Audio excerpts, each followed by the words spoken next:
টুঙ্গিপাড়ার আরমান হত্যা মামলার ৭ মাস অতিবাহিত হলেও গ্রেপ্তার হয়নি মূল হোতা, এলাকাবাসী আতঙ্কে।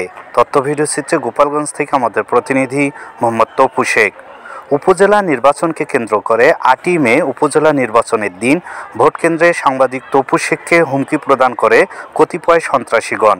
নির্বাচনের ৩ দিন পর খুন হয় সাংবাদিক তপু শেখের ছেলে আরমান শেখ। এই ঘটনায় টুঙ্গিপাড়ার থানায় অজ্ঞাতনামা মামলা করেন সাংবাদিক তপু শেখ। পুলিশ তদন্ত শুরু করেন।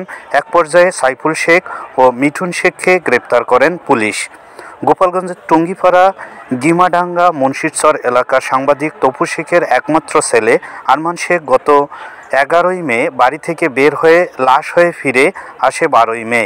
গ্রেপ্তারকৃত আসামিরা 164A হত্যাকাণ্ডে জড়িত 5 জনের নাম স্বীকার করলেও পুলিশের অবহেলায় এখনও গ্রেপ্তার হয়নি অন্যান্য আসামিরা। গ্রেপ্তারকৃত আসামিরা আত্মীয় স্বজন বিভিন্ন সময় বিভিন্নভাবে বাদীকে মামলা তুলে নেওয়ার ও প্রাণনাশের হুমকি দিচ্ছে। ভিকটিম একজন গাড়ি চালক। উপজেলা নির্বাচনকে কেন্দ্র করে উক্ত আসামিগণ আরমানকে হত্যা করেন। আসামি গ্রেপ্তারের বিষয়ে আরমান হত্যার ঘটনায় এলাকাবাসী বারবার মানববন্ধন করলেও টনক নড়ে নাই প্রশাসনের।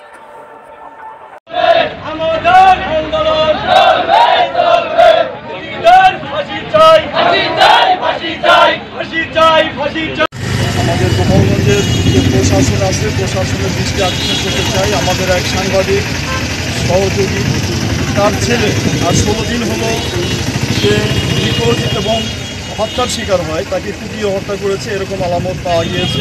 কিন্তু এখনও পর্যন্ত পুলিশ প্রশাসন এর কোনো সুরাহা করতে পারেনি। আসলে ঘটনার সাথে কে বা কারা জড়িত, আমরা চাই তাদেরকে, তারা যত দূরেই থাকুক না কেন, তাদেরকে গভীর থেকে তুলে নিয়ে আসা হোক।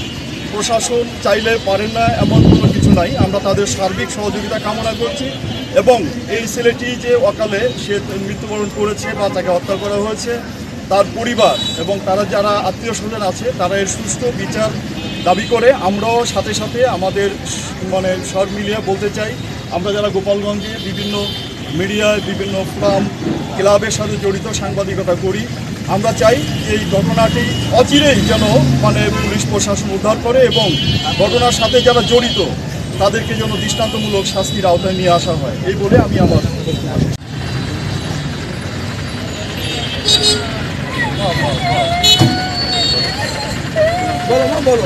আমি এই বাজে স্বামীরা আছে, আমার স্বামীর বিচার চাই। আমার একটা লাগান সন্তান আছে, আমার সন্তান ভাগ হয়ে গেছে।